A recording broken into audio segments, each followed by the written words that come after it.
Kita ini milik Tuhan.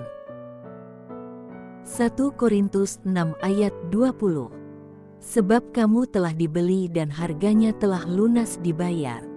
Karena itu muliakanlah Allah dengan tubuhmu. Banyak orang termasuk kita, berpikir bisa memiliki Tuhan, dan sekaligus memiliki dunia ini. Tetapi sekarang kita harus mengerti dan menyadari, bahwa kita tidak bisa memiliki kedua-duanya.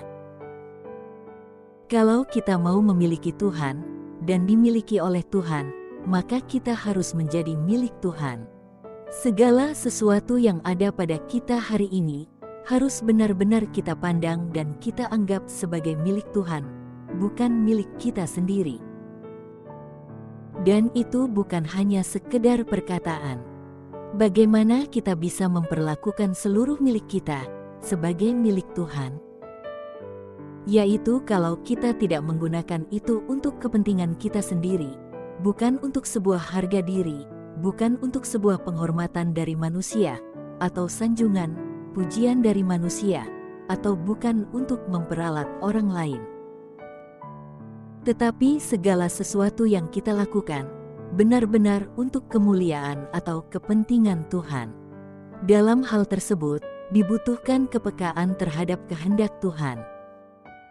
Kita tidak merasa berbuat baik kalau kita melakukan sesuatu untuk sesama kita.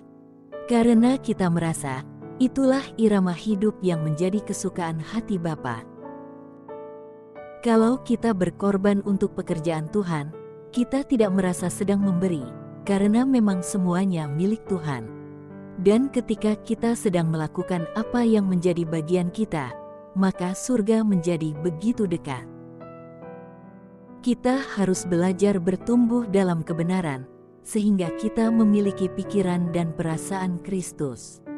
Dengan demikian, kita dapat mengalami sukacita dan damai sejahtera Tuhan. Sukacita dan damai sejahtera Tuhan tidak bisa difantasikan atau hanya di dalam pikiran, tetapi harus dialami secara nyata, yaitu ketika seseorang merasakan suasana atau atmosfer kerajaan surga. Kita tidak boleh berfantasi dalam kerinduan terhadap Tuhan, tidak boleh munafik. Apakah kita benar-benar merindukan bertemu dengan Tuhan? Orang yang benar-benar merindukan Tuhan dapat merasakan kebahagiaan bertemu dengan Tuhan Yesus. Lakukanlah bagian kita, maka Tuhan akan melakukan bagiannya, karena kita ini adalah milik Tuhan. Yohanes 4 ayat 34. Kata Yesus kepada mereka, "Makananku ialah melakukan kehendak Dia yang mengutus aku dan menyelesaikan pekerjaannya." Tuhan Yesus memberkati.